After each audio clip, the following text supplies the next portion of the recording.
What is up, guys? Welcome back to the channel. I'm stoked to be bringing you another video. In this video, I'm going to take you through some of my goals for 2025. It's been a minute since I've made a video. After the sub 3 hour attempt, I dealt with a little injury. I took a little bit of time off and reflected on maybe what I am going to be doing heading into this year, and that is why I'm here today to share this video with you guys. So 2024, if you guys follow me throughout the year, it was a great year. I posted my very first YouTube video sharing that I was going to be taking on a bunch of different events and with the ultimate goal of going sub 3 hours at the Toronto Marathon in October. I had a ton of successes throughout the year, probably my best year running to date, both from performances, from the amount of running I did, the amount of knowledge I gained, the opportunity to put out YouTube videos for you guys. It was awesome. I absolutely loved it, and I'm looking forward to going into 2025 with the same energy, but maybe a little bit different. So one thing that ended up happening after I ran the Toronto Marathon is I was dealing with a little bit of a leg injury. I haven't shared too much on it with you guys, but I had what I thought was a bone stress injury. I don't think it was a full stress fracture, but it was what I would call a stress reaction, something that just felt weird, didn't feel right, and I needed to take some time off. And so during that time off, I was reflecting a lot on the year, and I had a crazy year of running. The amount of volume that I did, the intensity I did, these were all new to my body. I think this year in Strava, I ran like over 3K, which is a big increase from the year before. I hit PRs times in my half marathon and the 5K and the 10K in the marathon. So I was really pushing my body. And outside of running, I have a lot going on. Everyone has a lot going on, but I run a business that we're trying to grow.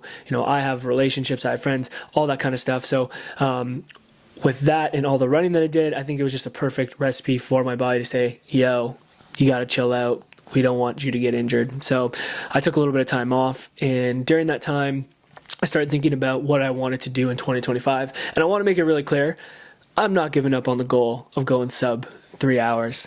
I felt like I was very close, although the outcome at the Toronto Marathon was a bit far off because of hitting the wall.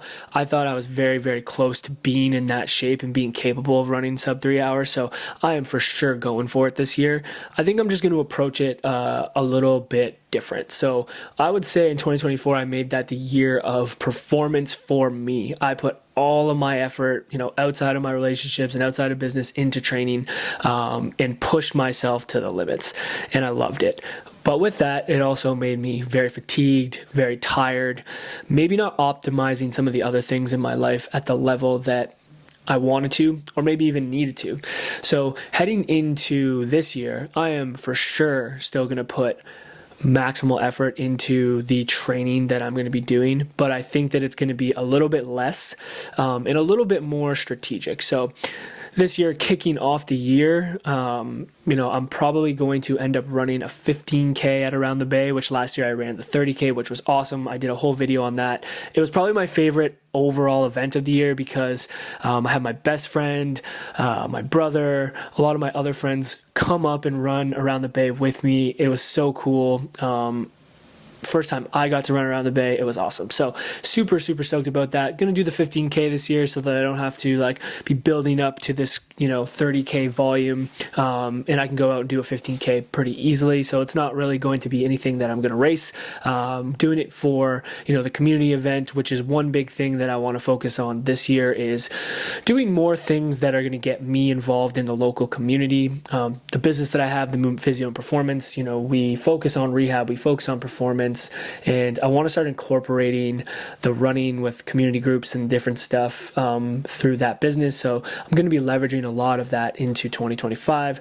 So I will be more than likely running the 15K at the Around the Bay. We will be doing the Sulphur Springs trail race again as a team. We are going to be putting in a relay team, which we did last year. We made a whole YouTube vlog on this, which was super awesome. You guys should check that out. It's on our YouTube channel, the Movement YouTube channel, highlighting highlighting it. Our whole team did it. It was a 100-mile relay. We all did a 20K loop. It was a blast. This year we're doing the same thing.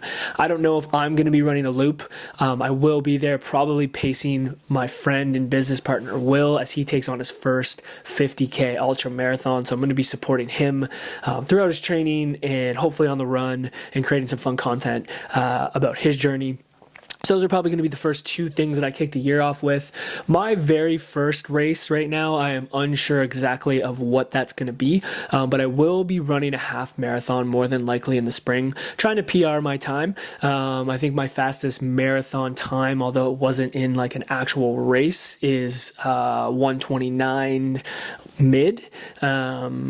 My official race half marathon I ran last year at the Chili half. I did a 1:37, but I definitely know that I have a lot more in the tank than that, given the fact that I ran a 1:29 mid in like a training run leading into our marathon. So I'm gonna try to go for a PR in the half marathon sometime in spring.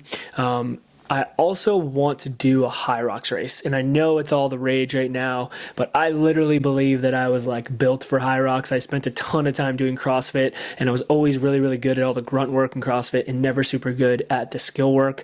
And now that I've been running marathons and still have some of that background and the strength that I can bring from doing CrossFit and strength training, I really do think I could have fun and do well in Hyrox. So I do want to do a Hyrox event. I'm not totally sure on which one I'm going to do. This video is not going to be super detailed as to exact races, but it's tough because they're blowing up so much that they're selling out. I had my eyes on the New York one, and it sold out in like, an hour basically.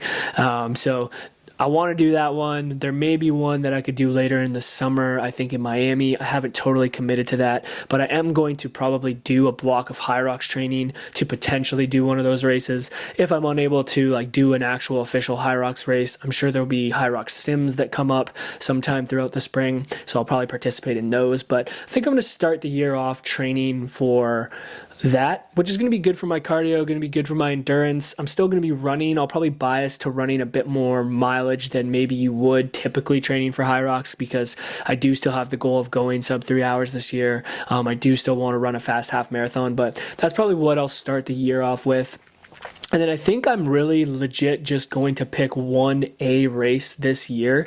And more than likely, I'm going to try to go for sub 3 hours this year at the Georgina Marathon in September. I ran that marathon in September of 2023, where I ran a 3:16, which was a massive PR for me. I made a YouTube recap on that. I think that might have been my first ever YouTube video. But it's an awesome course. It's flat. It's fast. It's a BQ, a double Boston qualifier.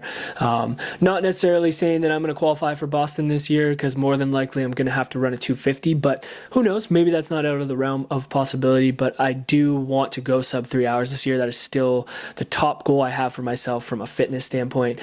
So that is more than likely going to be my A race for the year. If that race ends up changing, it's going to be a marathon in the fall. But I'm not going to be running multiple back-to-back marathon preps this year. I just don't think that it's something that I want to do right now. Maybe I want to do it, but I don't think it's right for me, because that really put me in a position of being fatigued, super tired. I gained a lot of fitness. I got really fast. I did, really great things. But this year I'm trying to focus more on, still pushing myself, still having goals, but serving the other people around me and using fitness as a way to do that. I reflected a lot on like what fitness is to me and running, and that's what it is. It's like, it's a great way for me to participate in the community, engage in the community, spread the things that I'm most passionate about. And I want to really try and support, other people around me this year with like doing those things. So like, training with Will and helping him get ready for his first 50K, training with people locally to help them get ready for the Around the Bay that's coming up, the Sulphur Springs, how can we best support them, getting engaged in the Hyrox community and start going and doing workouts with other people. Like, I want to really get a little bit more immersed in the community. Last year I was very siloed into like doing my own thing, which was also awesome and I loved it. And there's probably nothing more that fires me up than like dialing in for a training block and putting every single ounce of my energy towards doing that. But this year I'm going to do that just a little bit less. We're going to have one period of time where I'm solely dialed in on that. And I want to see how this goes. Like, it's a little bit of a test to see, like, hey, can I still perform at a high level? Can I still hit my goals? Can I still push myself, but maybe not doing as much total, back-to-back preps as I did last year, or mixing it up with a little bit of things that, I like to do for fun, mixing the community, and then dialing in and really trying to go for a performance goal. So that is my plan for 2025. I do want to keep creating some content. I've had a ton of fun doing that. So I'm going to try to put out some vlogs. I'm going to try to put out, some thoughts around running, maybe around Hyrox, around my experience going into that stuff. But for now, that is what we're doing for 2025. So if you guys are excited about that and you want to tune in, make sure you subscribe to the channel so you don't miss out on any of those videos. And yeah, if you guys rode with me through 2024, I appreciate the support. I've had a ton of fun doing this. And if you guys aren't following me on Strava, make sure you follow me there. I still want to be a Strava star. If you guys aren't following me on Instagram, head over there, follow me, dlano.93. Subscribe to this channel. And I hope you guys are getting fired up for 2025. I hope you have goals. I hope you're pushing yourself. I hope you're getting after it. We're still going to get after it this year. As always, dig deep. We'll see you in the next one. Peace.